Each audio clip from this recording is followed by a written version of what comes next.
Hi, everybody. I want to call to order the Malibu Planning Commission regularly scheduled meeting for tonight, Monday, October 16th, 2017.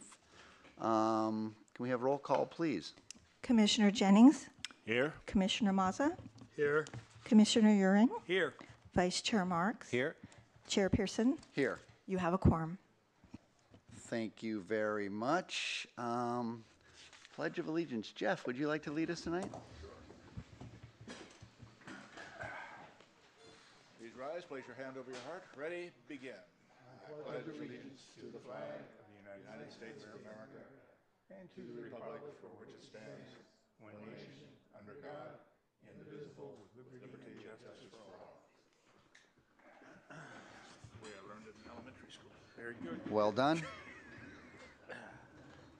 We need to approve the agenda now. Can I have? Okay, I'm going to make a motion to approve the agenda as recommended by staff with a continuance of item 4B to a date uncertain, item 5A to a date uncertain, and this is open to discussion.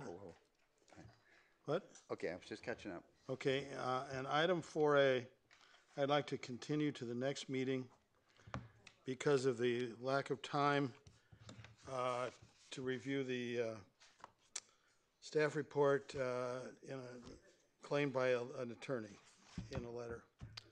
Chair Pearson, I wanted to also Yes. change staff's recommendation on one of the other hearing items for tonight. It's item 5D, which is 31535 and a half Pacific Coast Highway. We discovered this just today that there was a noticing issue that we would like to correct, so we would recommend continuing this to the next meeting. So we're going home. So what is the date of the next meeting? November 6th. Okay, so I'm going to amend that to continue item 5D to November 6th and continue 4A to November 6th.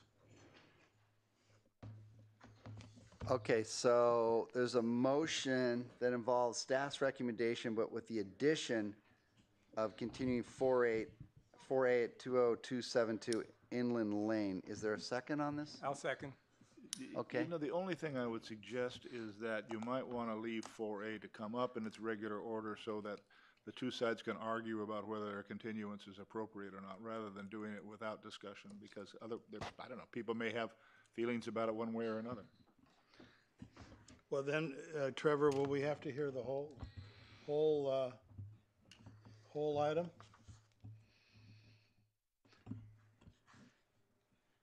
Yeah, I think, If you're just going to continue the item, we could have discussion about the continuance before the staff report was going on. It wouldn't implicate any due process issues since they would be getting the hearing when it was continued to at a later date. So if you wanted to get their input, you're welcome to.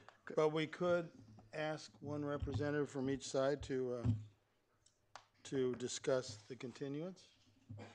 If you want, yes, if you want to have their. oh, I see. But your issue wasn't, I just want to clarify, your issue wasn't that, it was that you didn't have time to review everything because it came late. Well, I didn't have time to do, it's quite complicated, and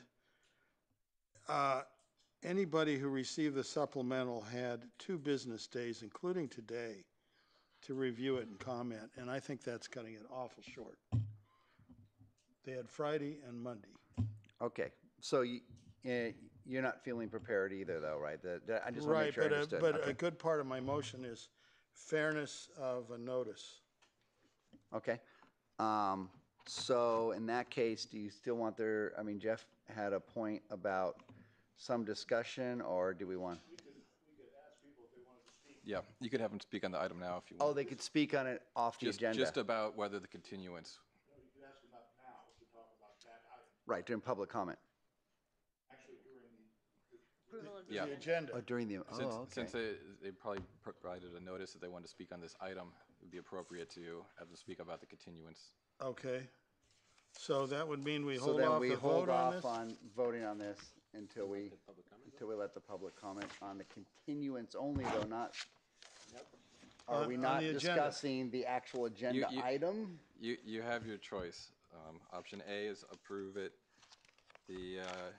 everything except for the 4A continuance at this point in time, move it forward, and then move to when you get to 4A, then open the floor to discussion about the continuance, or you can bring up the parties right now to speak about the continuance. if Yeah, you well, want I to. want to be clear. If we bring it up in normal order, do we have to have the whole hearing? Or can we just, You can, at that point in time, you can make a motion to continue the item, and you could have public input about that if you want.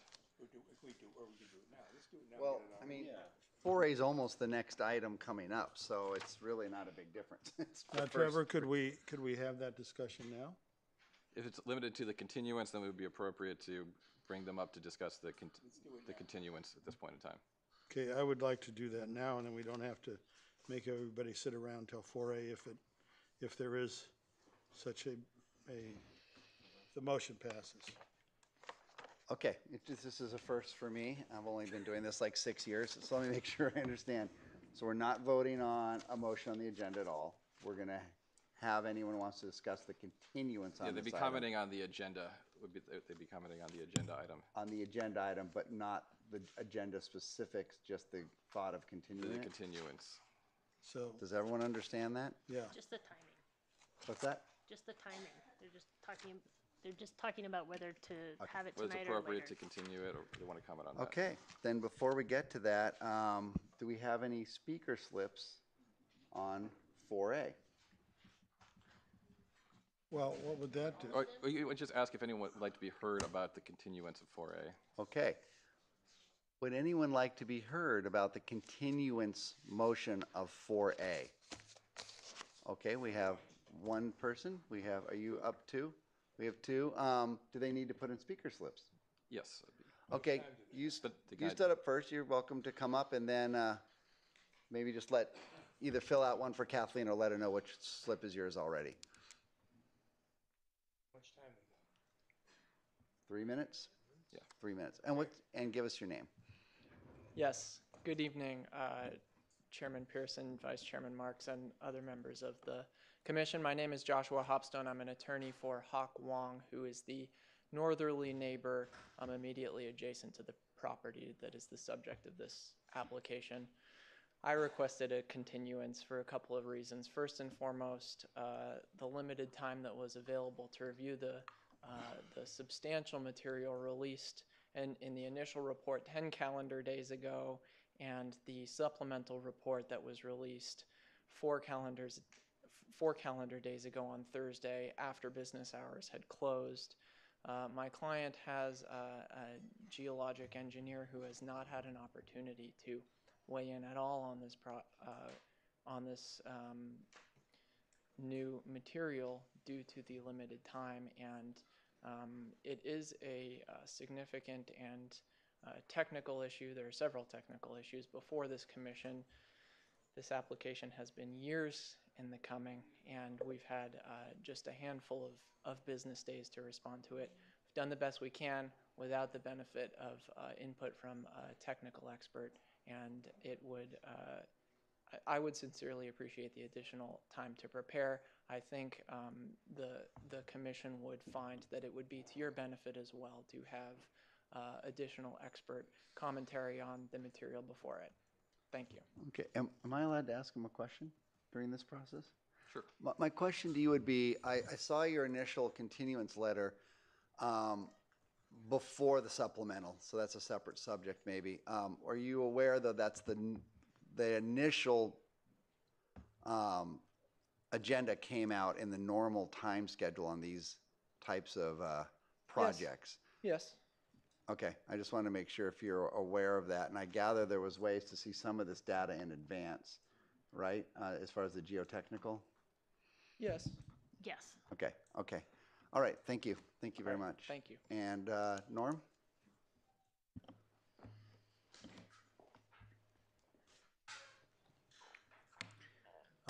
Good evening, Commissioners and Chair Pearson.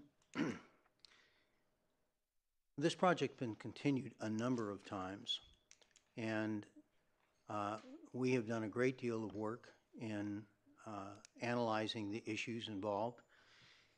And we're prepared to move forward. And I think the staff is prepared to move forward. We have our geologist here. My understanding is that Chris Dean from the city's geotechnical department would be here as well to opine on the issues. And I really don't think the issues are very complicated. And I think they're pretty straightforward. And we'd like to see the project be heard. Okay, Thank can I you ask for you a your time. question? Yes. You said it's been continued, this item, a bunch of times. Was it continued by the neighbor or by the city? It was continued by staff in the course of doing analysis and getting revised plans. Okay. And I want to add that the staff has done a tremendous job. And the request for continuance by the staff was appropriate, in my opinion. But we're ready to move forward, and I hope the planning commissioners are. Thank you. All right, thank you. I have a question. Please. I think John's motion was to continue it to the next meeting. Can you give me a little hint as to what horrors face us at the next meeting?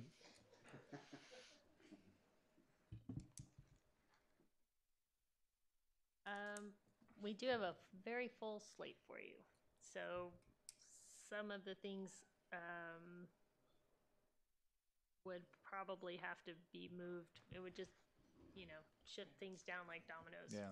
Well, and then typically what I've been doing lately, if something gets pushed, I bring it back first. So that might push somebody else off that agenda, which I think I will continue on that unless I get overvoted here. So. Okay, so there is a motion, and your motion that was seconded is to continue 4A and plus the staff's recommendation, correct? Including the latest recommendation. Including the latest one. moves both issues, both items. Are we talking about both items? The two we visited, Two we you and I? visited, yeah. Yes. We took her at the You mean all the work we did? Yeah, You basically. don't have to do it again. Can we have a roll call, Kathleen? Who was the seconder? Steve? I did. Thank you. Commissioner Mazza? Yes. Commissioner Euring? Yes. Commissioner Jennings? Vice Chair Marks? Yes. Chair Pearson? Sure. Mo- Okay. Motion carries. Okay, explain to them so what that I'm means. going to explain. So this item, two items, are going to come up at our next meeting. So for those of you who came down to discuss either 4A on Inland Lane or 5D on 31535 and a half Pacific Coast Highway, they've both been pushed, and I think they might have been the two big evening items for tonight. I'm not sure, so I apologize for any inconvenience. It doesn't happen like this all the time, but it has happened here, and I don't know what to really add to that right now. So, sorry for any inconvenience.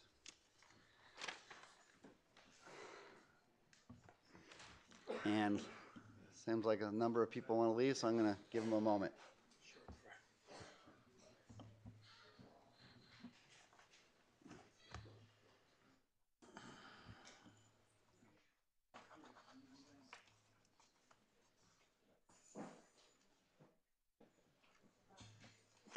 All right.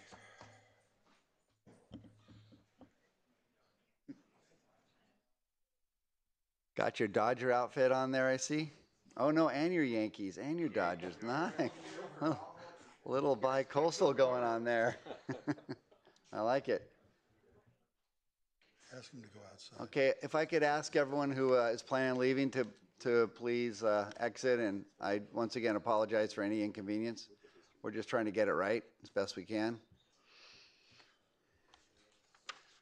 Okay, can I have a report on the posting of the agenda? The agenda for this meeting was properly posted on October 6, 2017, with the amended agenda properly posted on October 12, 2017. Thank you very much. Written and oral communications from the public. Nothing? Commissioners? Jeff?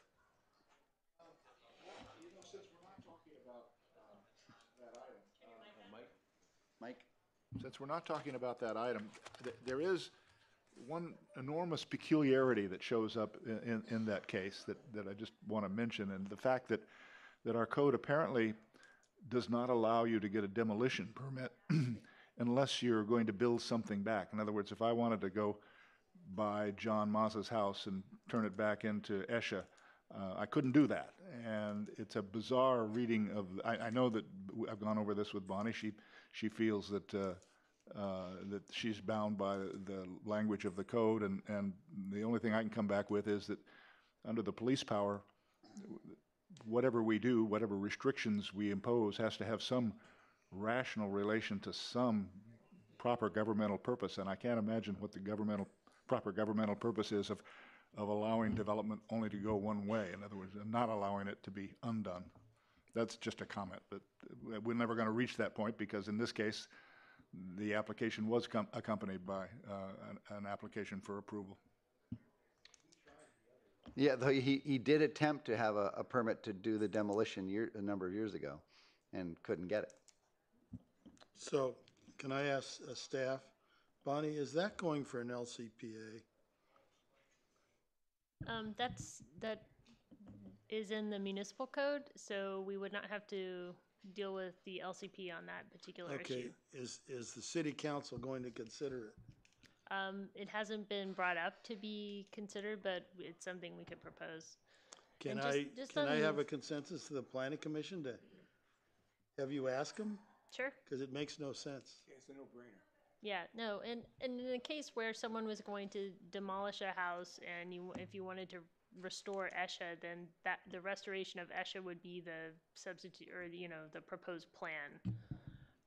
Well, I think Norm at some point brought up some project where they wanted to demolish it so the neighbor could use the vacant land for something. That's and this so, one. does it necessarily one. have to be returned to ESHA?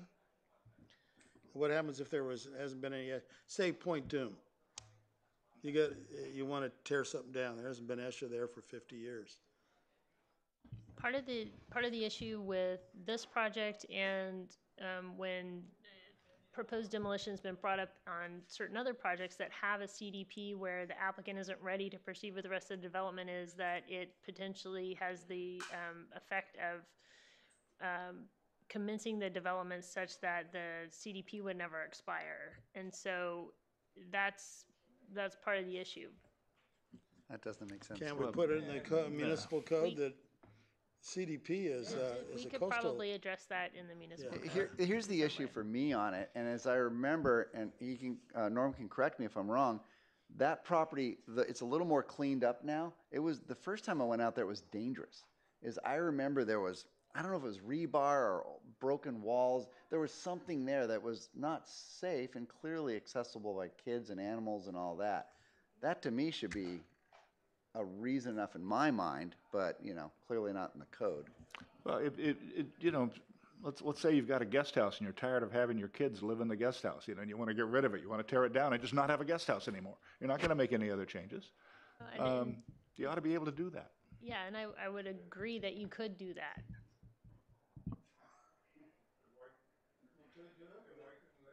Then why couldn't Norm do it?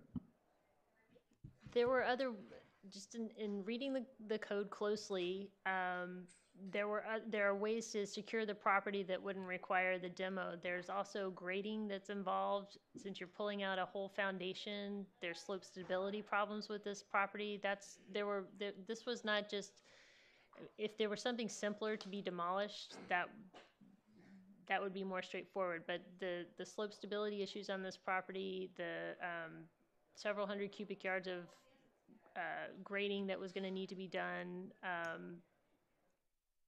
and then the issue with potentially, I don't want to say vesting, but commencing development of the other permit, those were the reasons. Well, could we not deny it in a hearing? Bring it up for a hearing and deny it if it's dangerous or whatever? Yeah, we shouldn't get too far down Okay. This isn't on the agenda, so we can have staff look into it, or we can bring it back as a future item if you want to have further discussion on it. I agree with Jeff. I mean, we should make this, if you got something that isn't doing anybody any good, and we can get rid of it without a lot of slope issues, we should let them take it out and Put in That's a- fine. I, make the I, birds I better. have no problem with An that. herb garden, right? Yeah, an herb garden. There you go. Okay, Jeff, any more comments? Steve? Nope. I do. I just was going to comment to what I thought would be a more packed house, but basically to remind, just to remind everyone that our job here is to try and make decisions based on the agenda items, and it doesn't. Our decisions aren't supposed to involve, you know, who's been here a long time, who's a good guy, who's a bad guy. We've had every example brought to our attention. International drug runners have applied for permits. You know, the best resident ever has. None of that's really in the code. We're supposed to be able to make the findings, which you think would be simple. It turns out our codes are very gray and that we don't necessarily agree on them at all times. So that's our attempt, is to make sure the code's being followed. If you disagree with us on a project, I want to let you know you can appeal it. You have 10 days. Does it still cost $500? Yes. 10 days and $500 to appeal it, and it'll go to the city council. So that's how that goes. At the same time, in some ways that makes it seem like coming down here, why bother if it doesn't matter, you know, the human side. You're right, the code shouldn't really factor in the human side, but it does. By people coming down here and speaking to us, it can be extremely helpful. This is a public hearing, extremely helpful in us understanding the issues that maybe we didn't understand in the staff report or by visiting the site. So by all of you coming down here and giving your input, it can be actually make a huge difference. So I thank you for coming down. And with that, Bonnie. If Parker will put up my slides, I just wanted to make a couple of announcements. I've mentioned this a couple times before. I wanted to make sure everyone was aware that we have a special planning commission meeting scheduled for Monday, October 30th. This is one of the few months that has 5 Mondays. So we're taking advantage of the 5th Monday, and the commissioners have agreed to come and talk about a new formula retail ordinance. So I encourage anyone interested in this issue to please attend. That'll be 6:30 here in the council chambers. The agenda report and the draft ordinance for that will go out this Thursday.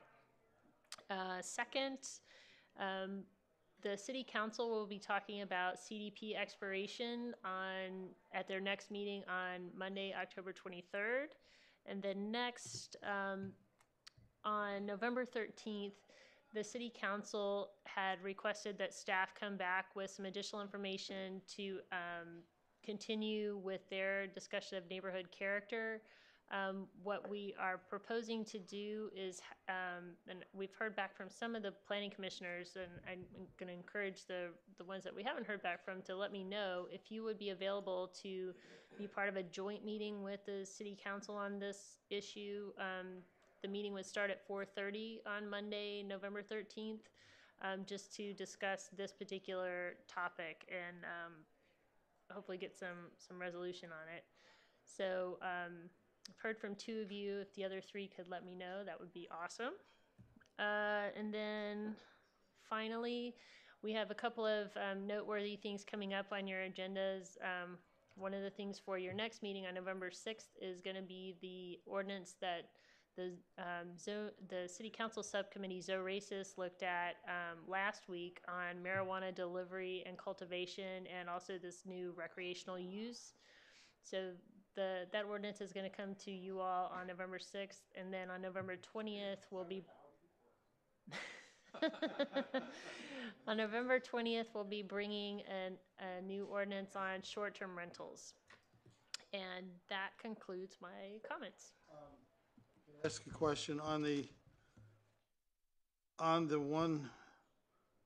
joint meeting with the city council on the 13th.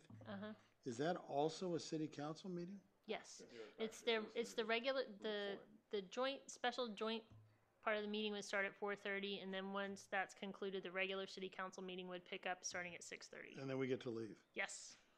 Okay. Okay, great. Bonnie, will the agenda or the minutes from the Zeracis meeting on the marijuana cultivation, the how-to course, will that be out before, before our meeting? Typically, the minutes from the Zeracis meeting are published whenever the next Zeracis item comes up, so So it may not be. probably not. Okay. And was it just chance you had a picture of the lumberyard on your notice for For Formula Retail. Formula Retail? It's just total random I have chance. a lovely member of staff who makes up some of these slides for me, and that was chosen. I had nothing to do with that, so Just curious. just random. I didn't know if there was a subtle message in there. It just felt like it. Back to just if I could just touch on Steve's question again. The agenda report for the marijuana ordinance will cover, will summarize what the comments from Zeracis are. Yeah. And I just realized I don't think I'll be here for November 20th. I'll be back east for Thanksgiving with my daughter a little early. So, okay, Trevor, do you have anything to add? Okay, then we Can I are. ask a quick question? We're gonna. I got confused here. November 13th, what was the subject? That was the joint, November 13th is that's, Neighborhood character? Yeah, neighborhood character. Okay, I'll It's be the there. joint meeting, but that doesn't mean the marijuana meeting.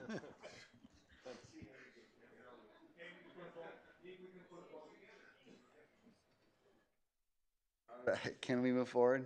Because my sense of humor is killing me. We're going to come to the consent calendar now.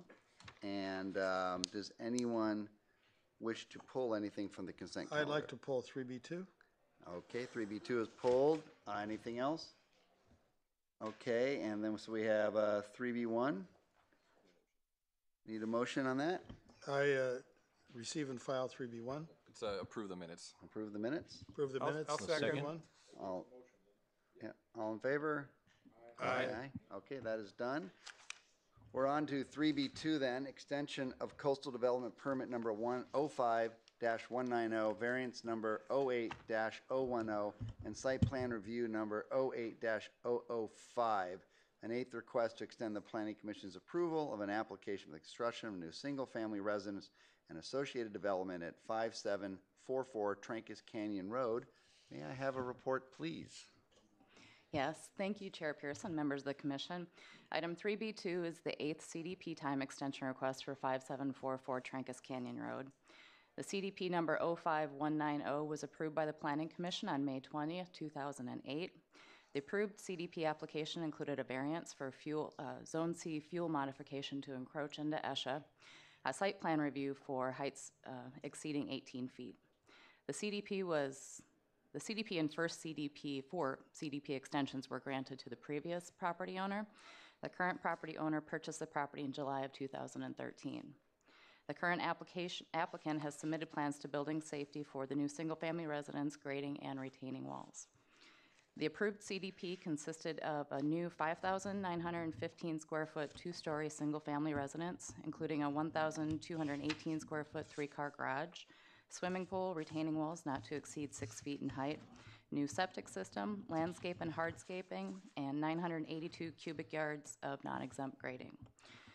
Given the applicant's assurances of attaining permits and commencing grading and construction upon approval of the CDP extension, staff is recommending approval of CDP number 17015. Comment. Okay, hang on. Are there any disclosures at all? Okay, now making sure. Yes, and- I you talked to do. Bonnie this afternoon about the status of this project and was told that it is, upon the CDP extension, it is ready to be approved. And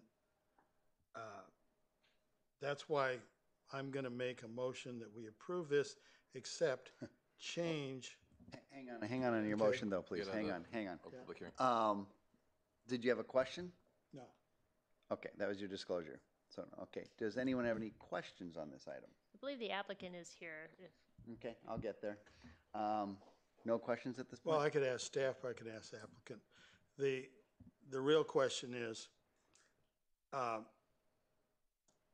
there any reason it took 10 years to get permits on this project? I don't know all of the ins and outs of the CDP from the beginning. I was given the CDP just with this last extension. I know that the first 4 to 5 years it was in somebody else's hands. It was a different property owner. So the previous property owner has had 3 approved extensions. The applicant has indicated as part of the correspondence that was in the packet that he's had some confusion and some difficulty moving through the building safety process. It is admittedly can be a difficult process once you're told that you've gotten approval from the Planning Commission, you have stamped plans. It doesn't necessarily mean that you're in a position to pull permits. You then have to go to building safety, make sure that you can prove that all of your structural plans meet California code check, and then there's a series where you have to run back to all the other departments, geology and public works, make sure that if anything changed during that process, that their approvals still apply. And then you come back to planning for red stamps, and then you pull your permits. So I think a lot of people who don't do business in Malibu on a regular basis do have some difficulty with that. Can I get an amen? Just have one. Okay. They're ready to go. So if we approve this, they don't need anything else other than our approval to start doing something. Is that a fair statement? They need to get a couple of additional sign-offs, but in building safety, their plans have been submitted, and I've spoken to the deputy building official. He's reviewed the plans. They may need to make some minor changes due to the new code check year. However, it's not anything major, and the applicant has indicated that they're ready right now with the grading permits to just pull that and start commencing that. So they can pull the grading permits, start that now. How long? Okay. Okay, I'm gonna open the public hearing. Is there anyone that would like to address us on this item? Okay, seeing nobody, I will close the public hearing. We're back here for discussion or a motion. I would like to make a motion to change the extension to 6 months. Normally, I wouldn't be approving a 10-year extension. So and talking to staff, I think that solves all the problems. If this applicant takes a year to do what I was told. Do you mean it 6 months from today, or do you mean 6 months from the date they The extension date. I believe that's in May. So roughly right now, I think it's like 7 months. It's been 7 months? No, I think if we approved this extension, they would have 7 months. They applied for an extension in July, but Okay, we 7 wanted some months. additional information. I changed my motion to 7 months. Wait. Is that right? Change your motion back to 1 year, they will have 7 months. If it was 1 year, they would have how much time? Just the 7 months. Okay, and what's the recommendation now? It's written as 1 year, but it's 1 year from the approval of the last extension, which goes along with the approval of the CDP. So even though it's today's date, because their approval for the CDP was May 20th, 2008, each additional extension just goes to May 20th of the next commencing year. So it's still 7 months. So my motion now is to accept staff's recommendation. Do we have a second? I'll second. Good. Yes. I just briefly, the discussion that is in the email on October 5 about the multiple processes, I guess I have 2 questions. Is this an accurate depiction of the process that you have to go through? And is it the accurate depiction of what you would have to go through in Calabasas, Agoura, Westlake, any other surrounding city? Or are we unique, as apparently is the claim here? I don't know how unique we are. I think each city does have its own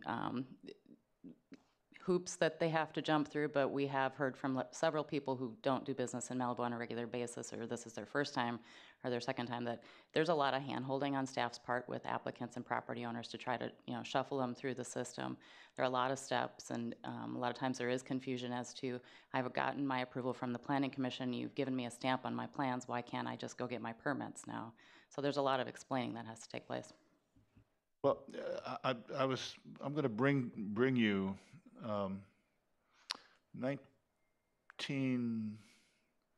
2000 and sometime a long time ago, when I was first on the city council, we did a commissioned report on the planning department. I don't know if you've got copies of that anymore, but I dug one out that just as I was throwing papers away. I'm going to bring it down to you and see whether the the problems that we're seeing in the planning department then are the same problems that we see in the planning department now. But I am interested in this process, because if there are ways, you know, everybody that's run for the city council in the last however many years has always talked about permit streamlining. And if there's a way that the process can be done and is done in other cities, it's something that I think we really ought to be talking about.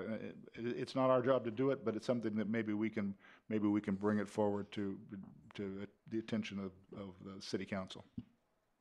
It is one of the city manager's priorities that we look for ways to be better coordinated among the different departments.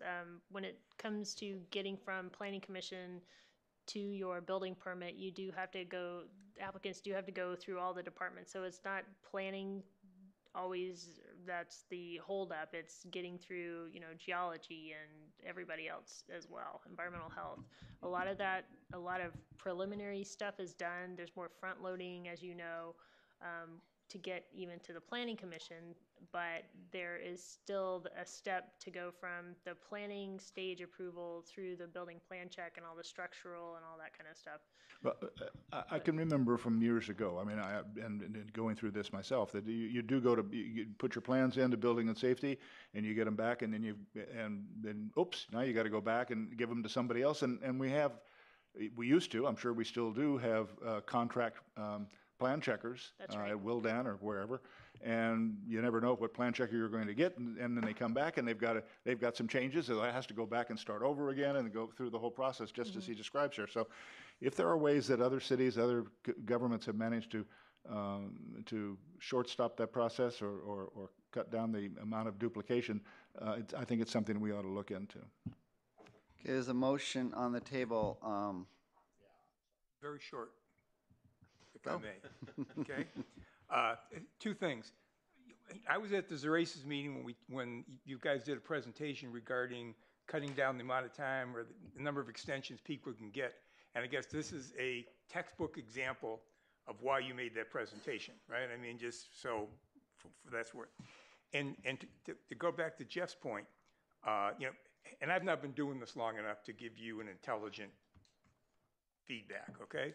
However, I've talked to enough people who have expressed some of the same comments he has, and in prior businesses, one of the things that seems to be consistent in what they say is all this stuff is done by hand. There's no automation. There's no place where the report goes in and the next person can get online and pull it down. And I mean, and I talked to people whose plans have gotten lost or sitting on somebody's desk and you can't find. So, you know, if you could even figure out a way to automate this stuff, to put it in, I mean, there are databases out there right now that make this whole process a lot easier. So just, that's for what it's worth. No, that's fine. That was a good comment, actually. Technology is here, and we can embrace it. Yeah. Okay, there's a motion on the table. I'm just going to say all in favor? Second. Was there a Anyone second? opposed? Aye. Okay, anyone opposed? Okay, so the motion passes 5-0. Moving on, 4A extended, 4B extended, 5A extended.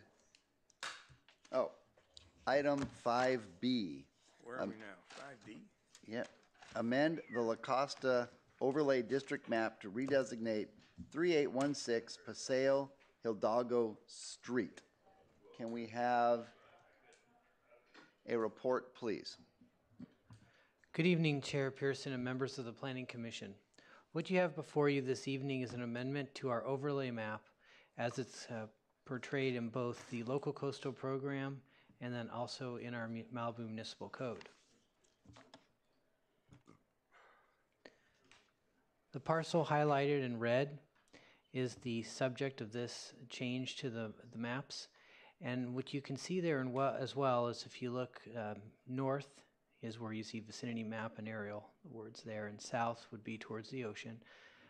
On the map that you're about to see next, you'll see the two properties are shown as one. And we looked into the history of it, and at one time there was a covenant, I believe, that held the two together, but there was never a lot merger. Those have always been two separate lots. They were created through the track map that created this area. What you can't see in that photograph is that prior to the Topanga fire in '93, this site was developed with a single-family residence. So there used to be a home on this lot, and eventually that home will be rebuilt. However, there's an issue with the designation of the property.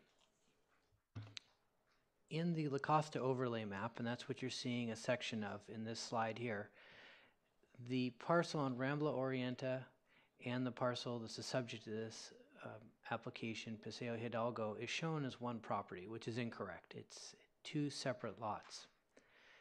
The other issue with this is that an A or a B type lot, those are uphill development standards. That's essentially where you start at the road grade and you encourage a house to hug the hillside and go up. Lots that are C and D type lots are downhill lots. And that's where we have limitations on how high you can project above the road grade, and we encourage your development to go downhill. And the idea of this is to ensure that everyone in the La Costa Overlay District builds near the road, follows a slope, and then it gives each home, in theory, the idea is it kind of hides the home in front of you and gives you a view of the ocean when you're looking towards the south. If this lot were to be developed today, what you would end up with is a home that's completely out of character with its neighbors. While all the neighboring properties are limited to a maximum height of 14 feet above the road grade, and that would be all of the homes on the south side of Paseo Hidalgo, which you see there in purple. Those homes, like as I mentioned, they have a cap, so 14 feet, and then from there you're encouraged to follow the slope down. This lot would be the opposite. It would be capable of being developed up to 28 feet, and all of the designations or zoning standards would encourage it to go up. So you'd end up with a bunch of low homes and one really tall house at the end. So what staff is seeking to do is to correct that discrepancy, have this designated as a downhill lot so that the downhill development standards would apply to it, just like the rest of the homes that you see on the south side of the block. Staff has been working with the current property owner. The current property owner is also in support of this because he wishes to develop a home that follows essentially what was there prior to the fire, which was a downhill style design and would be keeping with the neighborhood. Staff is recommending that the Planning Commission recommend approval of the Local Coastal Program Amendment and Zoning Map Amendment to the City Council, and that's where staff will go forward. That'll be the next stop for this, and then after City Council, the LCPA would then continue to the Coastal Commission. I'm available for any questions. Okay, thank you very much. Do I have any disclosures? None? Oh, that's right. Any questions? Yes, I have a question. What happens then to the property, the other part of the property at 3849, the other street, the lower street? You've got that marked. I take it the upper part will be changed from yellow to purple, right? What happens to the other half of the property, if anything?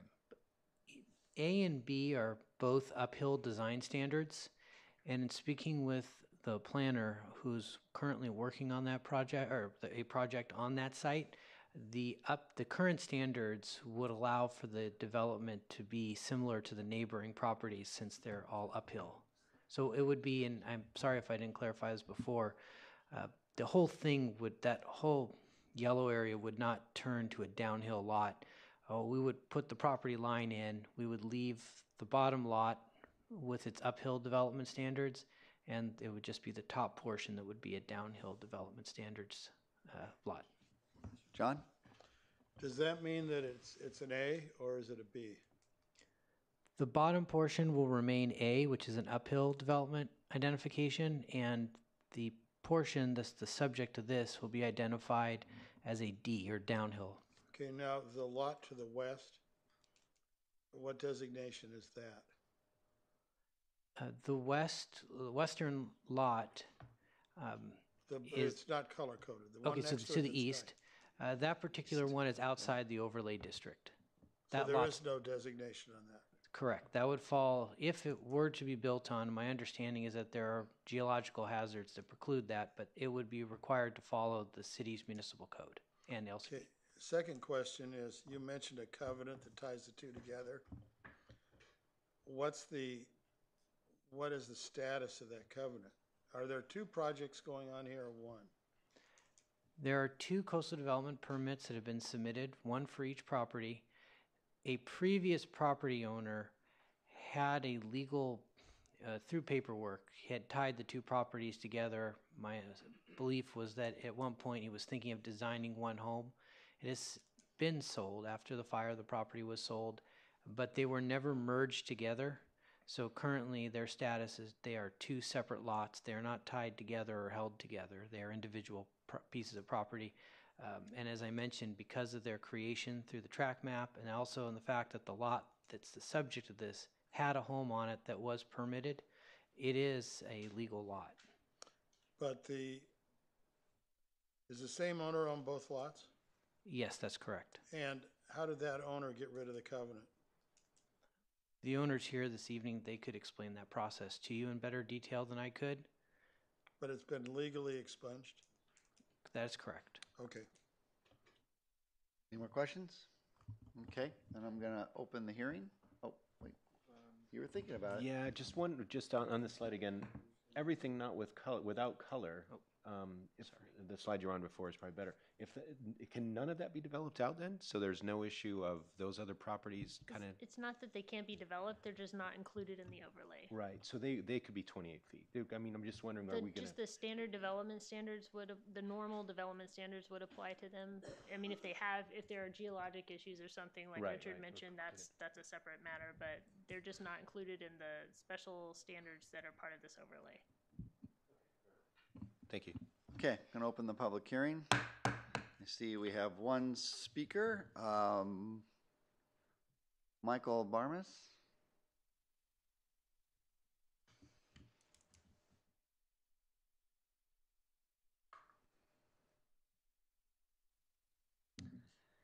And are you the applicant? The applicant is here. So you're part of the applicant team. Well, I guess we're part of the team, Okay. We have a whopping total of 15 minutes, and you can reserve some time for rebuttal. I don't see any rebuttal at the moment, but go ahead. Very good. Well, the Yankees are up 8-0, so we want to move quickly. Well, my name is Michael Barmacy. Good evening. We adopt the staff recommendation. I think Mr. Mazza had a question specifically of the owner relative to the covenant. Okay, and I'll let him respond to that. Yeah, the subdivision, when it was created, these were 2 separate lots, and they were tied together through the assessor's office by the previous owner, but they were never consolidated into a single lot. When I bought the property, I untied them with the assessor, and they're still in the original condition. They're actually shown on the zoning map as 2 separate lots. That's what they've always been. Okay. We request that the ordinance be adopted. Thank you. Okay, thank you very much. Appreciate it. Would anyone else like to address us on this item? Okay, seeing no one, close the public hearing. Back here for a discussion or a motion. I move we accept staff's recommendation. Second. Second, okay. All in favor? Aye. Aye. All Aye. opposed? Okay, it passes unanimously. And we're moving on. Good luck. Thank you. We're on item 5C, Coastal Development Permit number 17-006 and lot line adjustment number 17-001, an application for a lot line adjustment to adjust the lot lines between 28815 and 28804 Bison Court, two legal residentially developed lots with no new lots or development proposed with this application. Lot 1 is 28815 Bison Court, Lot 2, 28804 Bison Court. Can we have a report, please? Good evening, Chair, members of the Planning Commission. The project before you tonight is a coastal development permit for the reconfiguration of 2 developed lots located at 28815 and 28804 Bison Court. The proposed lot line adjustment application has been primarily submitted to eliminate the side yard setback nonconformity for the residential structure located at 28804 Bison Court. The subject parcels are located in the Point Doom neighborhood, and both properties are developed with single-family residences constructed in the 1950s. The properties are located in an area primarily developed with single-family residences and zoned RR1. The red star indicates the first lot, which is 28815 Bison Court, and the yellow star indicates the second lot, which is 28804 Bison Court. Here's the site plan for the proposed lot line adjustment. The lot line adjustment involves the realignment of the property line located between 28815 Bison Court and 28804 Bison Court. The new property line demonstrated in red will be relocated up to 82 feet to the north, increasing the lot size of 28804 Bison Court by 9,467 square feet and reducing the lot size of 28815 Bison Court to approximately 1 acre. No new development is proposed on either lot at this time, and as designed, it has been determined that the proposed lot line adjustment does not affect existing or future development on either lot, and that lots 1 and 2 will conform to the RR1 minimum lot size standards and can be developed consistent with the residential development standards of the LCP and MMC. Any subsequent development applications will be reviewed by city staff and considered by the Planning Commission at a future public hearing date. Here's the slope analysis that was submitted for the proposed project that demonstrates the topography of the parcels, which consists of steep slopes along the side and rear portions indicated here in orange. The slopes range from 25% grade or steeper and gently slope toward 2 drainage courses at the side and rear of the subject parcels. Both residences were constructed on the flattest portions of each lot, which is demonstrated in the blue. Here's the photograph of the existing conditions at 28815 Bison Court. You have the existing approximately 2,000 square foot single family home. Again, there are no improvements or any development with this proposed application for the lot line adjustment. Here's the existing condition at the second lot at 28804 Bison Court. As shown in this picture here on the top left, the existing structure, which is the garage at 28804, does not meet the required side yard setback. With the proposed lot line adjustment, that lot line will be shifted and the property line will be moving further to the north and provide for a 68-foot side yard setback for the structure, which would bring that residential structure into conformance while still meeting the minimum lot requirements for the RR1. With that being said, staff recommends that the Planning Commission adopt the Resolution 17-63, approve CDP 17-006, and lot line adjustment 1701. That concludes staff's presentation. I'm available for any questions. Okay, thank you very much for the report. Do we have any disclosures? I had a telephone call from David Annawalt a week and a half ago, but there was nothing mentioned that was not in the staff report. I got an email from Jamie that didn't give me anything that wasn't in the staff report. I had a call from Dave Annawalt, just general questions. To me, is there anything you're missing? I learned nothing. I also talked to Bonnie this afternoon briefly about the requirements for finding conformity under the code. I have no disclosure on this one. I got the same phone call from Dave Annawalt and the same email from Jamie. Never talked to either one of them, and nothing to disclose really there. Questions of staff? I know I've asked this before, but one of our findings, finding 2, says that this lot has to be in conformity with the development standards, and no variance basically can be given for minimum lot depth or width. I know this has been answered before, but I'd like to know from Trevor how we can vote for this if that finding has to be made. Sure. Because mainly, just so you know, because the lots are not 250 feet deep. I think what you're referring to is finding 1 under Malibu Municipal Code Section 1628.020. which is the lots proposed to be created by the lot line adjustment comply with all applicable zoning regulations except lot size requirements. However, the lots created shall each comply with the dimension requirement of the zoning ordinance. Correct. Okay. So in this situation, it's not requiring a specific number. It requires to comply with the dimension requirement of the zoning ordinance. Under the zoning ordinance section 1760030, you have a existing legal non-conforming lot, and because of that, as long as that is not the non-conformity is not increased, that is a compliance with the dimension requirements of the zoning ordinance. Okay. Now,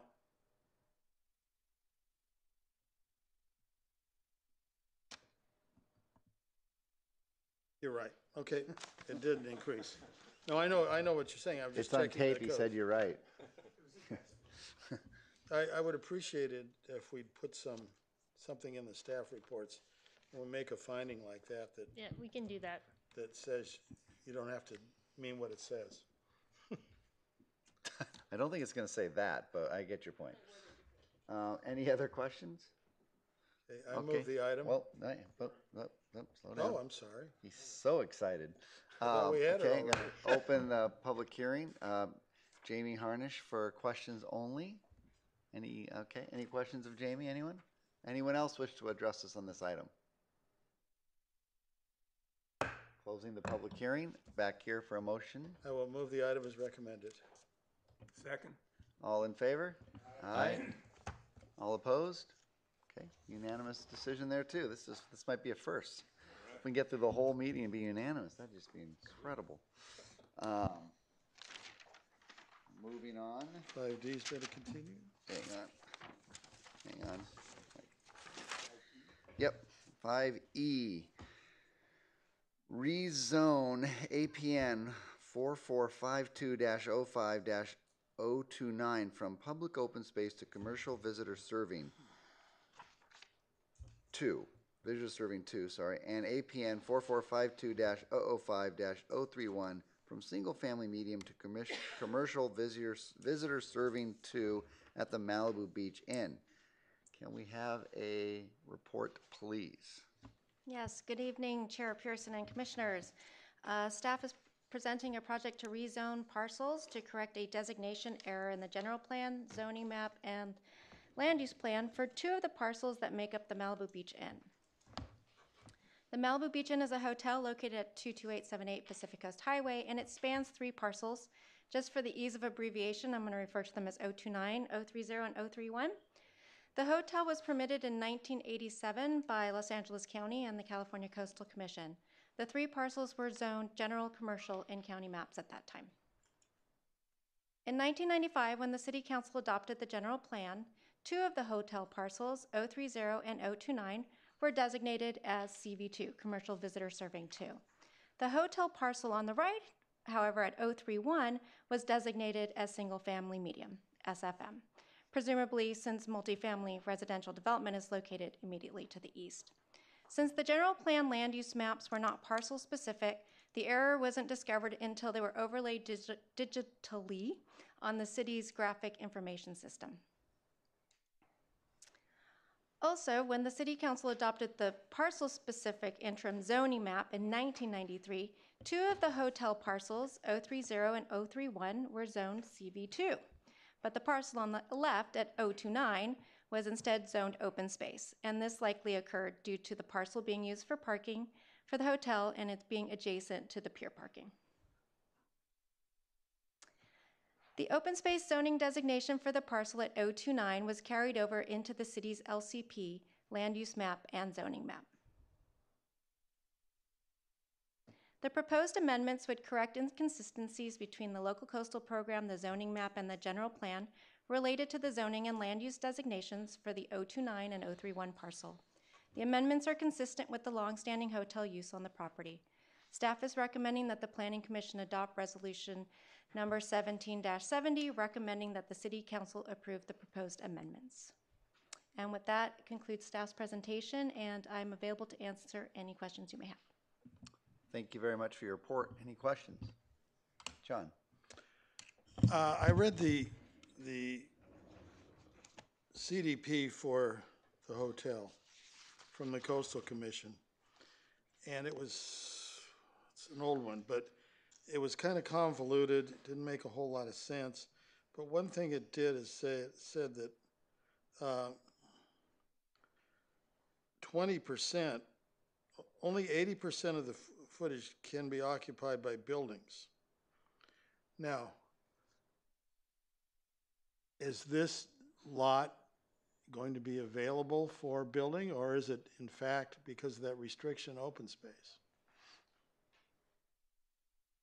I think, without having read that county or coastal commission CDP recently, my understanding is that that 20% is supposed to be a view corridor. The area that is currently that area where parking is for the hotel on the far west side next to the pier parking, which it's currently surrounded by a hedge, so that's a problem. But I believe that's where there's a requirement for a view corridor. Okay, so my question is, isn't that the one we're rezoning? That is one of the ones that's being rezoned, yeah. Okay, so why would we rezone a view corridor into a hotel zoning?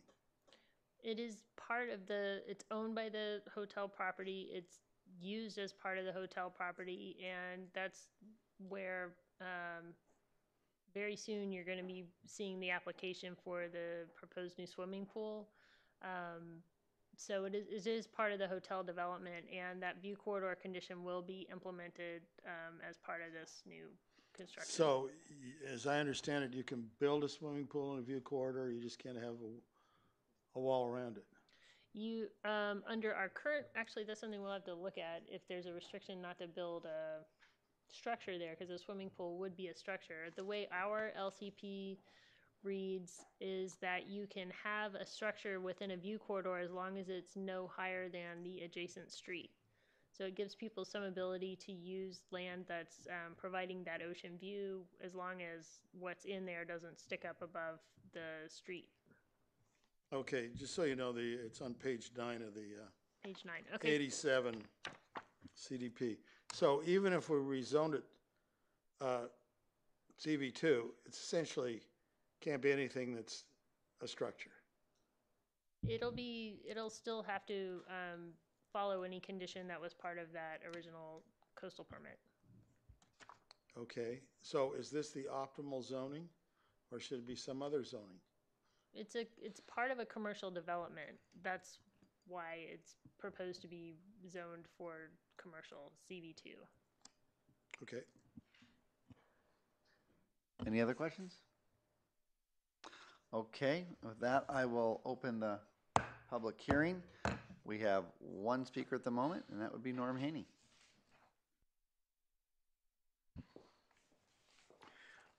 Good evening again, Planning Commissioners and Chair Pearson. Yes, in fact, the swimming pool, if a swimming pool is approved, it will be part of an accessory use to the hotel. And thereby, the appropriate zoning is CV2. If you have any questions, I'd be happy to answer them.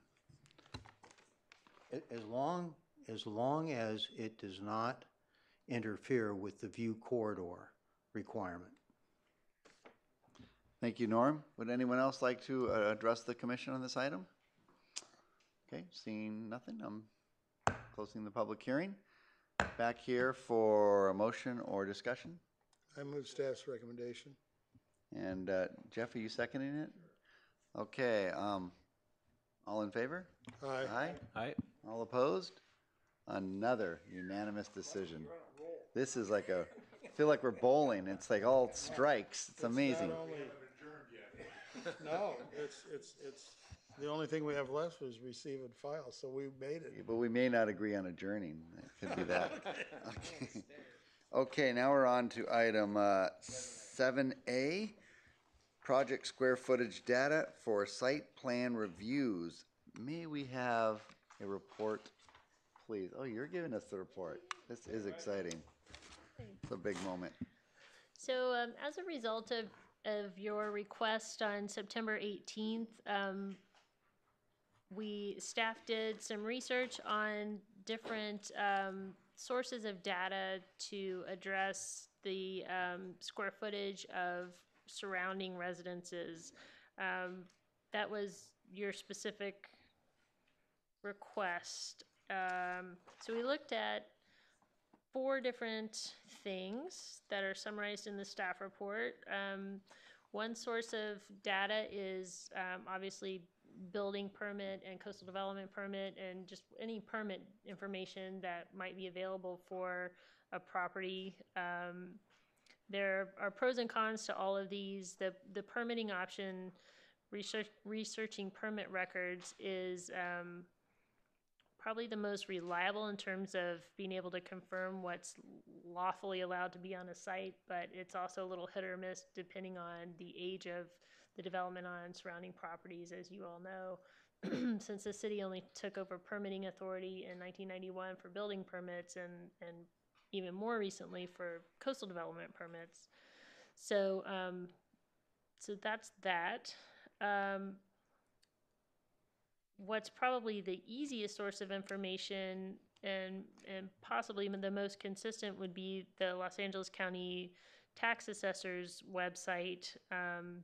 The main issues with that are that the tax assessor has a different reason for calculating square footage, and it isn't the same as the reasons that we do it. So that office has a different way of doing it. They care about habitable structures for the most part. So when we're comparing that data with what we're looking at, which is primarily total development square footage, it's kind of apples to oranges.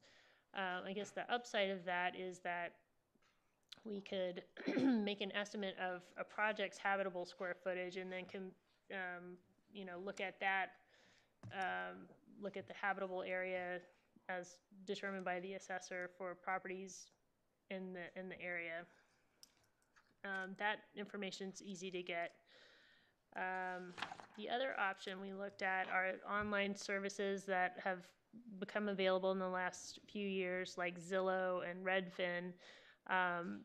Those services pull data from a variety of sources. They use assessor data. They also use user-generated data. So that's a little less reliable in terms of what you might get. I don't know this for sure, but I think probably the data is, they probably start with assessor data because that's available for any developed lot.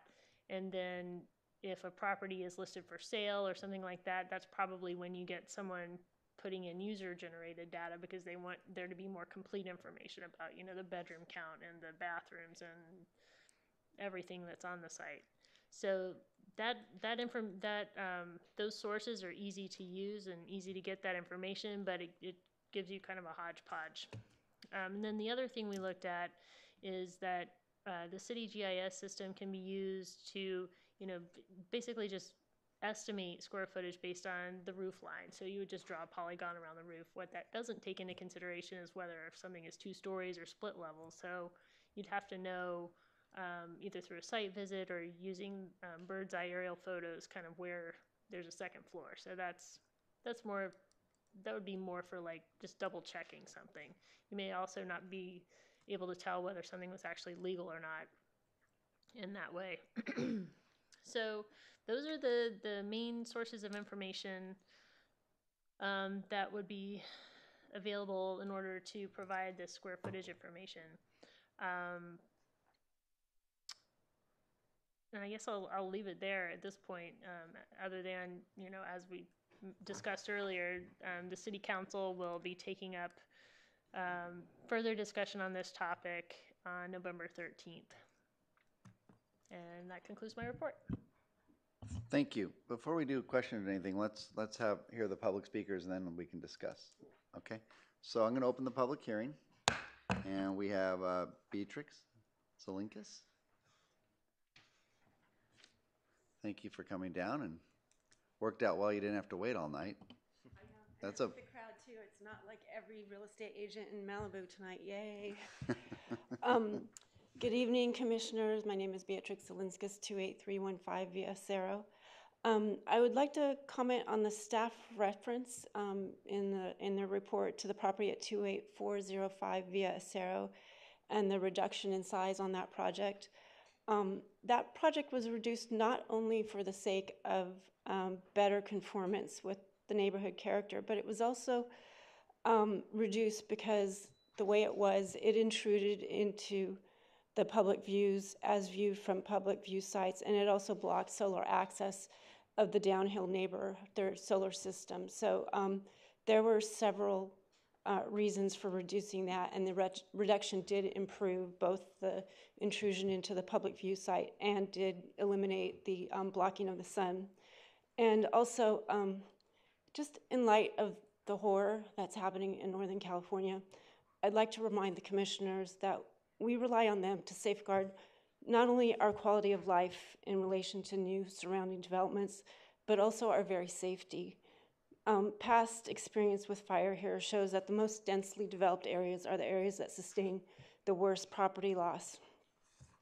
And just a general thought, Malibu being Malibu and not Beverly Hills or Encino or even Pacific Palisades, I believe the possibility of reducing the size and scale of any development according to each specific project has to be an option. There's a lot of different elements at play. We're not in flatlands. We're not, out of danger from fire at any given time. So thank you so much for your time and attention.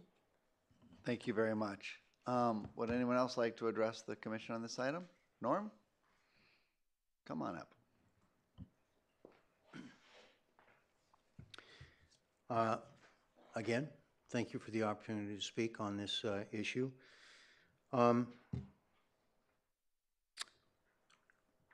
Bonnie's completely correct. It's very difficult to find the correct square footage of existing homes.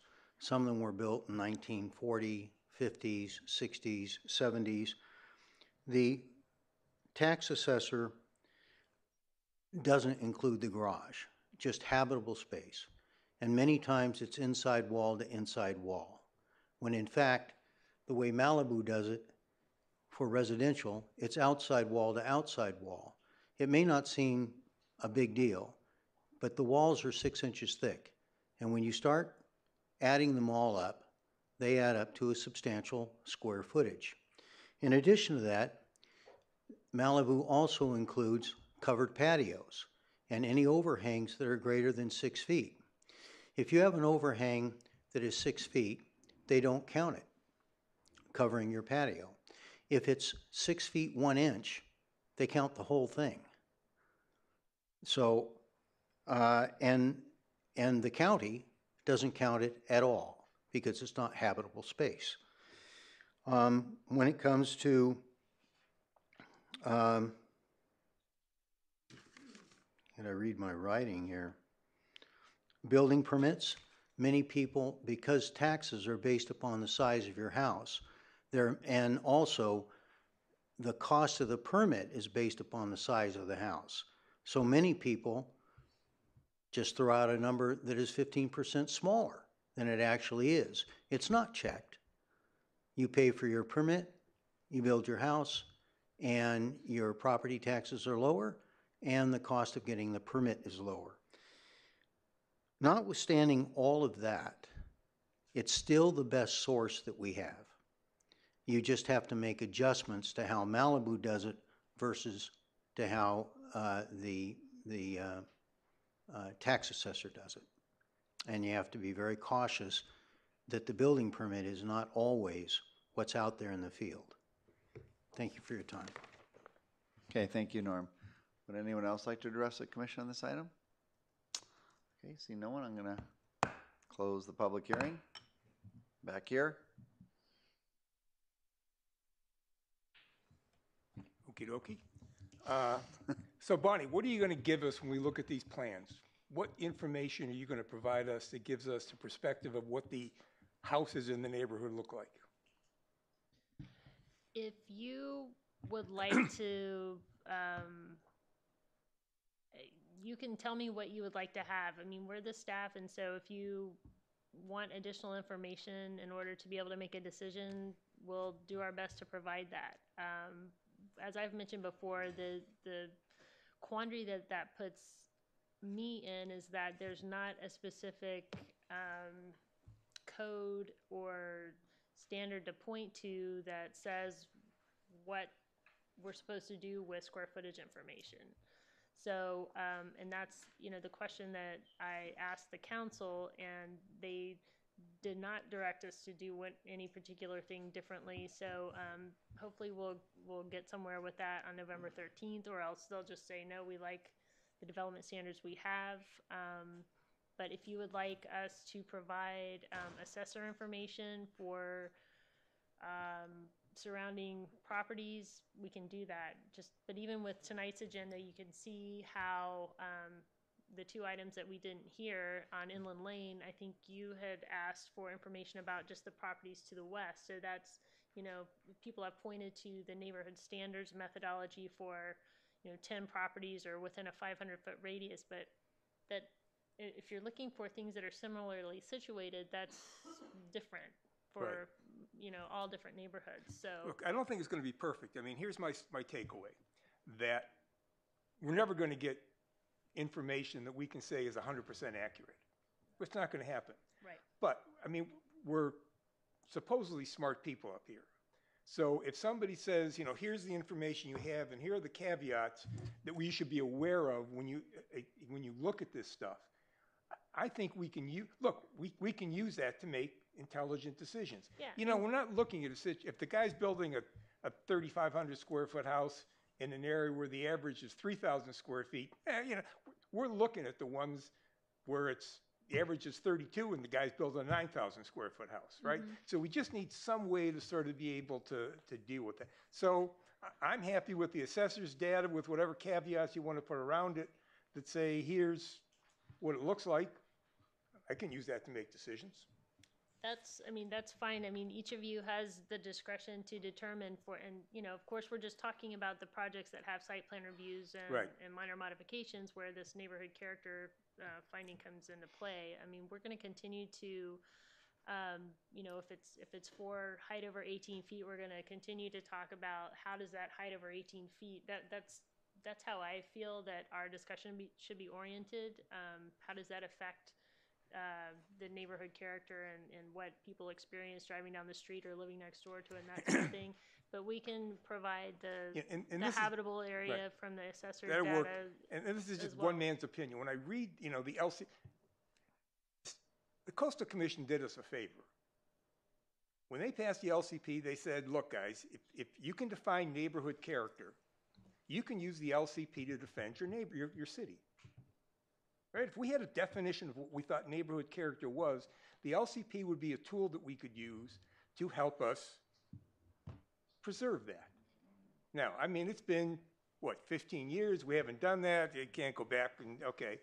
But I don't believe it. We're not launching space rockets, right? We're going to put some words on a piece of paper. We're going to get some people to look at it and say, do we think this makes sense? I think there's an opportunity there for us to use the Coastal Commission to help us achieve what we're trying to achieve. And we'll do that. We do the 13th. That's another story for another time. And just Trevor. And here's what it might, 2 meetings ago or 3 meetings ago, whatever the heck it was, we talked about the planning commissioners being able to do their own research, okay? And you gave me 9 miles of grief of why I can't do that, okay? And I wrote you an email that said, I need some documentation that says, why is that? Haven't received anything. And I assume I haven't received it because you haven't got it, all right? We'll find out. If you got it, but here's my takeaway.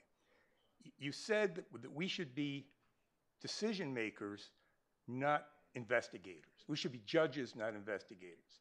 I'm going to be a better judge with the better information that I have. Okay, if there's information that I should have to help me make that decision, and I'm prevented from getting that, I'm not going to make good decisions. Now, my takeaway of this thing says, and this is a statement you made, or Bonnie made, not Bonnie, Christy Hogan made, or somebody made in an earlier time, that said, look, the problem we got with commissioners doing their own research is that it's got to be made available to everybody. So it can't be something that you do on your own. You got to make it available so if people disagree with you, they have a chance to comment on that. Okay. So my takeaway is that as a commissioner, I've got the right to go out and do my own research as long as I am very deliberate in making sure I give that information ahead of time to the staff or whatever, so it's available to everybody. They can all comment on that. I footnote where it came from, and it's not opinion-based, it's fact-based, as best I can do. So that's sort of where I'm headed with this research by a commissioner. Okay.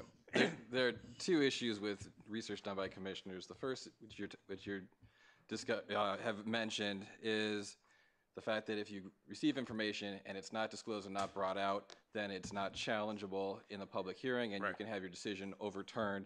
And if you're out and doing an investigation, it's often hard to remember everything that you learned and you relied upon and you developed, and getting all that out there, if it later comes out that It's not fully disclosed. I mean, I know when I'm doing research on a specific topic, and I document it when I do it and send it out, so it's not hard to remember what I'm doing. The other issue is an issue of potential bias in terms of confusing roles. When you are out there investigating, it can be seen as an advocacy role in terms of you are pushing forward a particular agenda, and it can create issues of bias, which can deprive someone of a fair hearing, which can lead to due process issues and having it overturned. You got to send me something, because right now, again, absolutely. If I'm just providing facts, all right, if I'm not providing opinion, the bias issue starts to go away, right? Because I'm not advocating one side or the other. What I'm trying to do is get smart enough to make the right decision. Because that's what I'm supposed to be, that's what you said I'm supposed to be doing. Yep. And I want to do that as best I can. There's another, and I need information to do that. Another another issue with it is if you're the one out providing the investigation, you're providing the information. If this decision is ever challenged in court, they can bring you in as a witness to describe about the process that you went about in performing that investigation, and you could lose your protections that cover a decision maker and how you made your deliberative process and how you reached your decision. I mean, I'll make sure that if I'll footnote it. I will provide a whole bunch of documentation of how I got there. I understand, all right? I mean, I understand the process that says that I've got to make sure that what I look at has got to be available to everybody, right? I mean, it's got to be unbiased, okay? And I apologize for not getting you the information. Christy told me she wrote a paper on this exact topic, but she can't find it. And so she told me today that she can't find it, so I will put together other materials. If I ain't got it, I ain't got it. I mean, I understand. So, okay, so that's just where I'm headed with that process right now.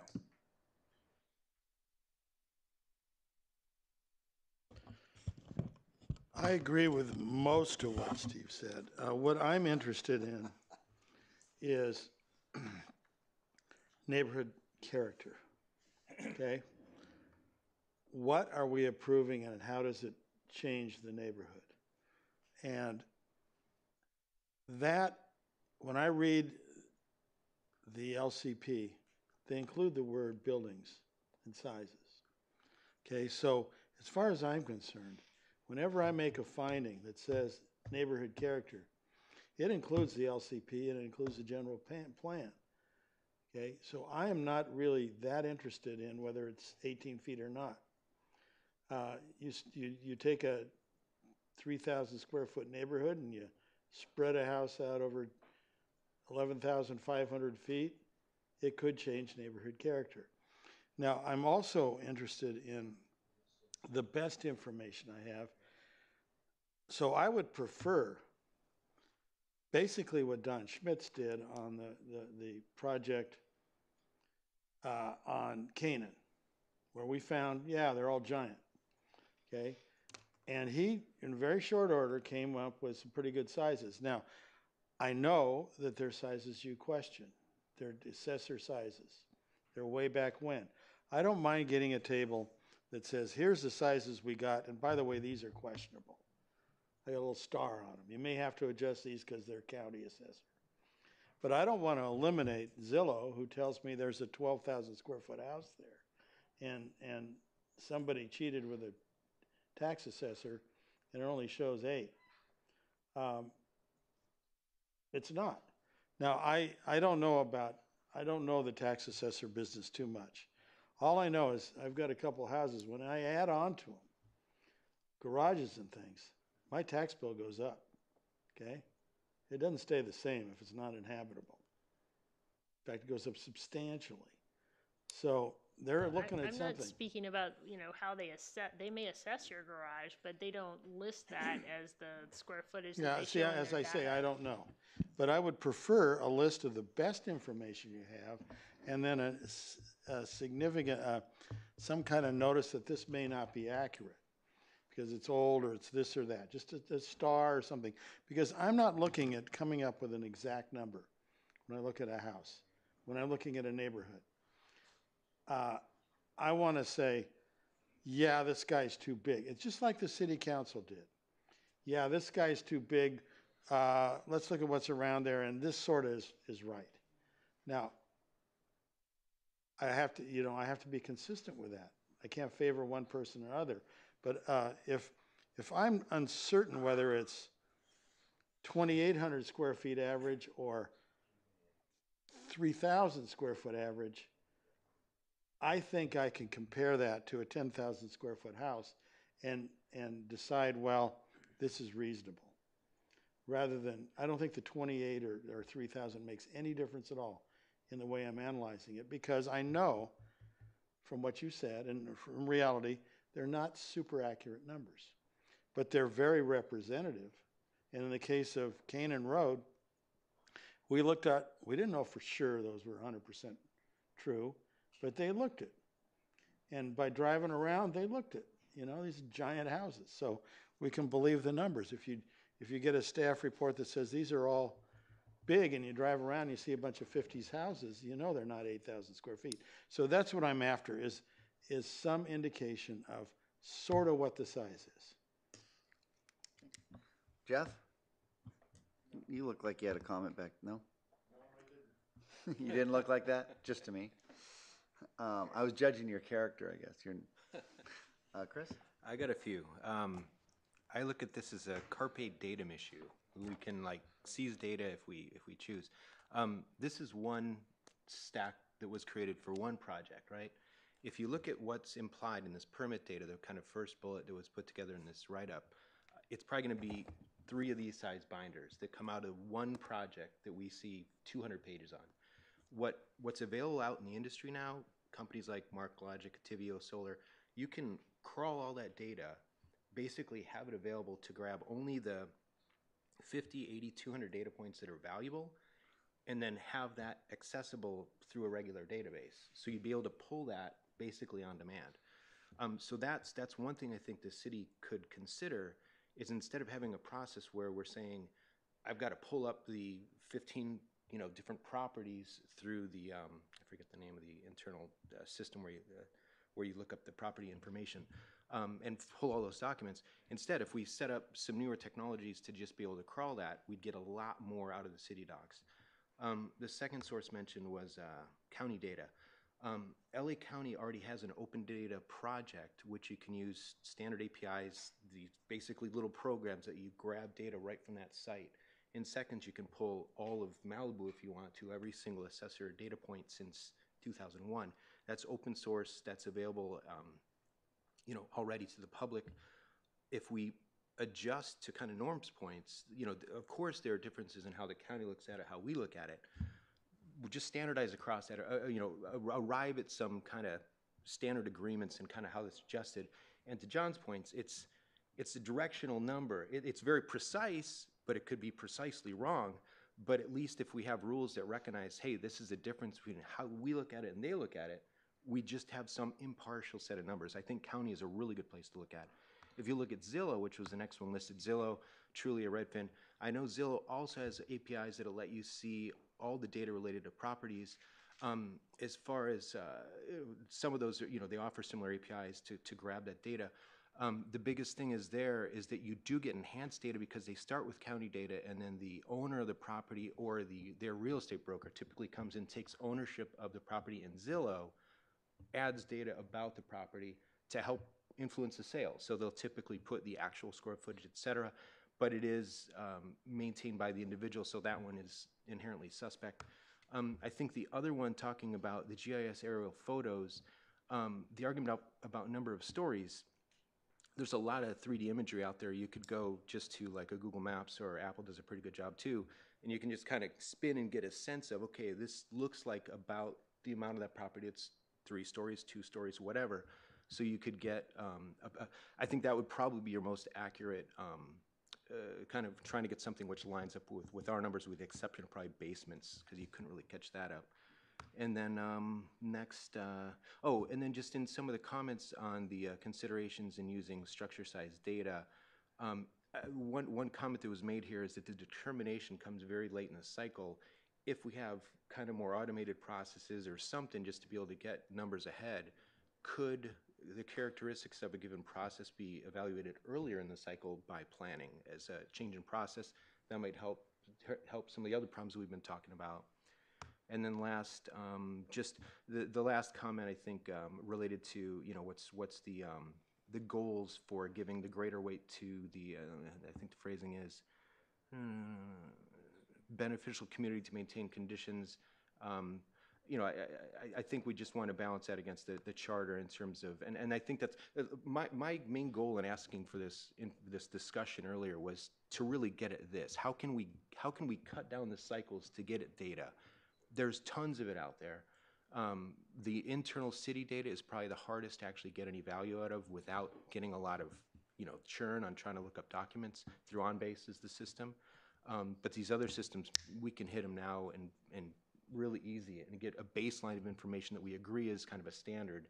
And then from that, we'd learn. That's my opinion. When you look at Zillow or Trulia, and they've merged data, is there a way to tell if they've added data or it's raw data? In other words, if you looked at, say, Zillow and it gives you a square footage, but it doesn't list number of bedrooms or something else, do we know it's county data? The easiest way to do that would just have both Zillow and county data and then bounce them off each other and check if there's consistency. So you could write a program that said, here's all Zillow data, and these ones with the stars are really actually county data. Yeah, if they're you could make something would just say, do these equal or not. Otherwise, I'm not, in the Zillow site, you can go to a link to county data, but I don't recall if it actually says if it's county or not. And I haven't seen any APIs that actually hit that raw data, but they give aggregated data for sure, and they probably expose that as well. But the county doesn't give you certain things. No. And so could you do by, if they left those off, you assume they're county? You'd probably, if you were going to try to do this systematically, you'd probably run the one against the other. Yeah, okay. Mr. Marks, I would say that you made me feel old because there was words you used there I had no idea what they really meant. Crawling, a bunch of things. I'm not a total computer idiot either. You're just really advanced. What I would like to ask you is if you could, that was you'd obviously thought about this a lot and you delivered it quickly. And it sounds like you're on to something that might help this process. If it'd be possible for you to deliver a report to maybe Bonnie on it for her to go, I don't know if you understood everything he said, but we've actually had some conversations about these ideas, and we have a database consultant that could investigate some of this stuff, especially that's I forgot what you call it, free, right, open source. So that's something we can look at. I'll just sound like a broken record, but my chief concern is that there's no standard or guidance on this at this point.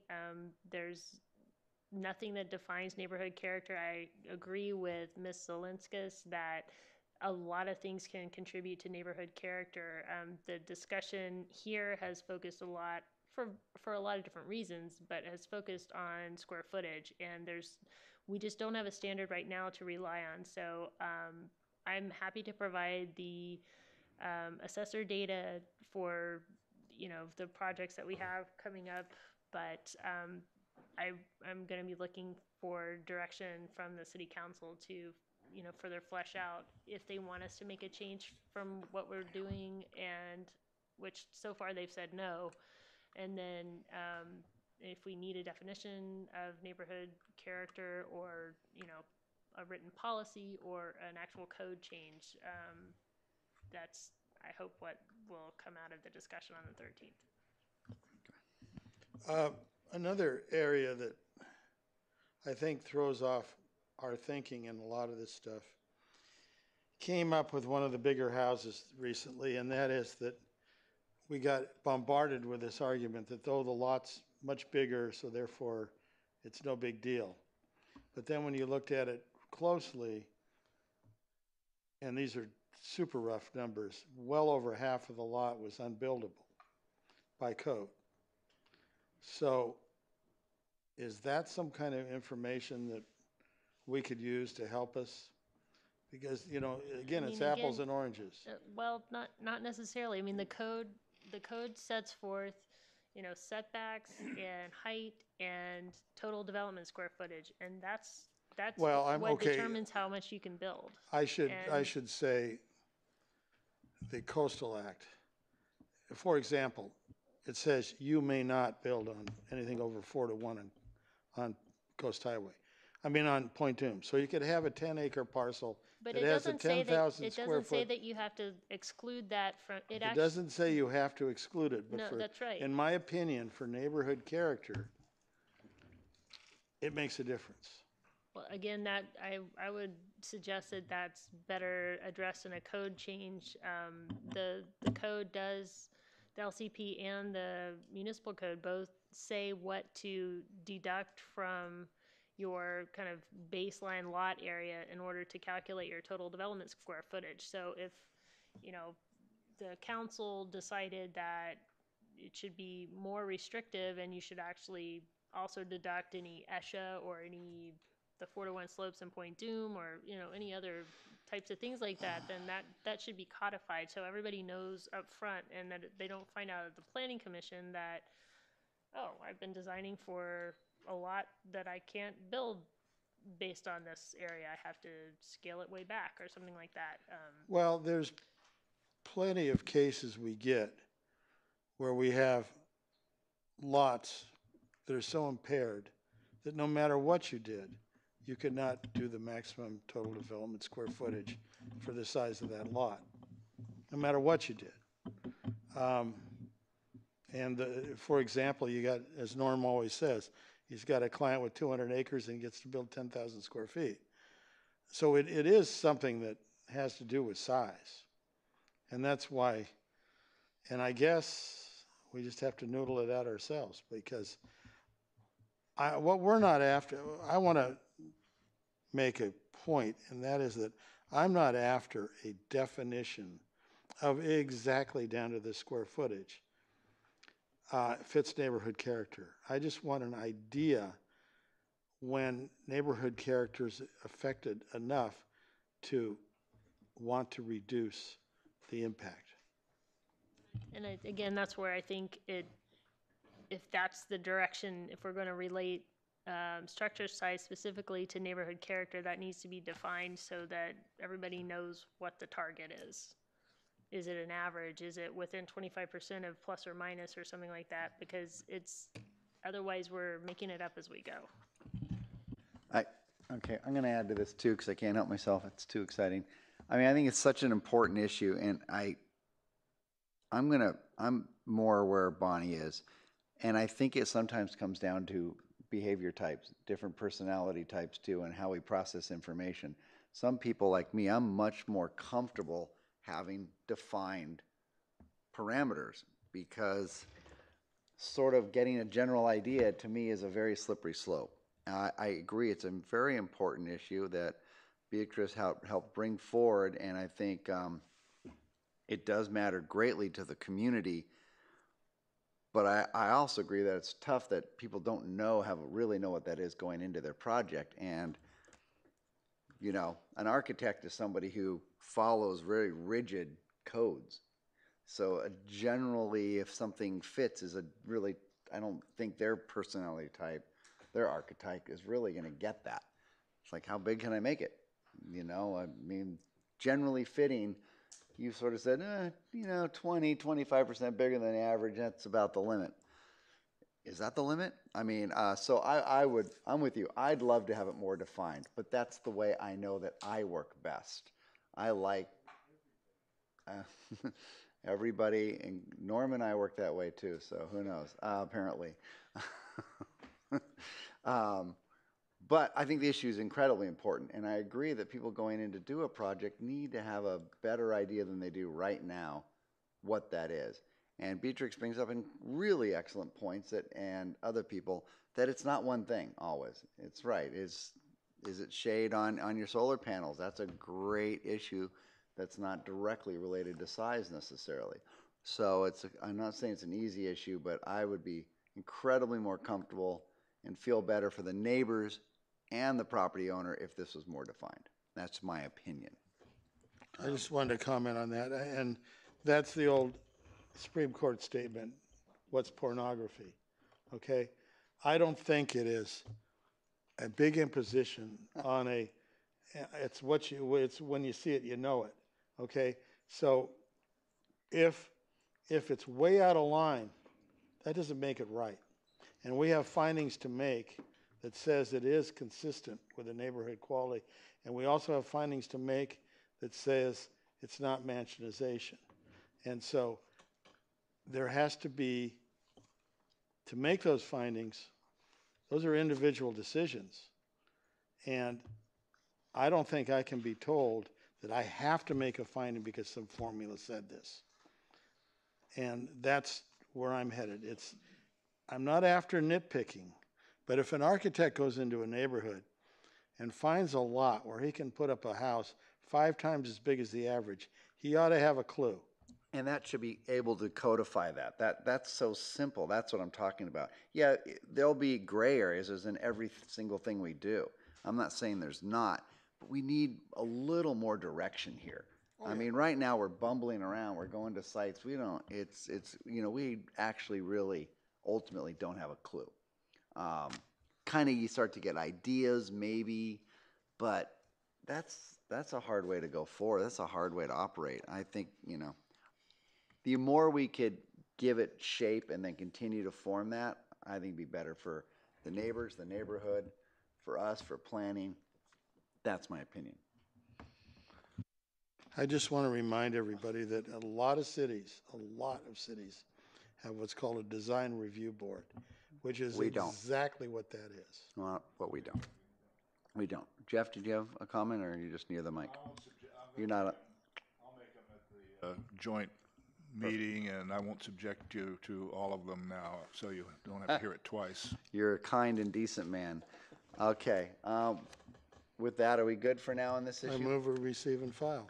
Receive and file. Do we have a motion to adjourn? So moved. So moved. We're adjourned. Thank you, everybody.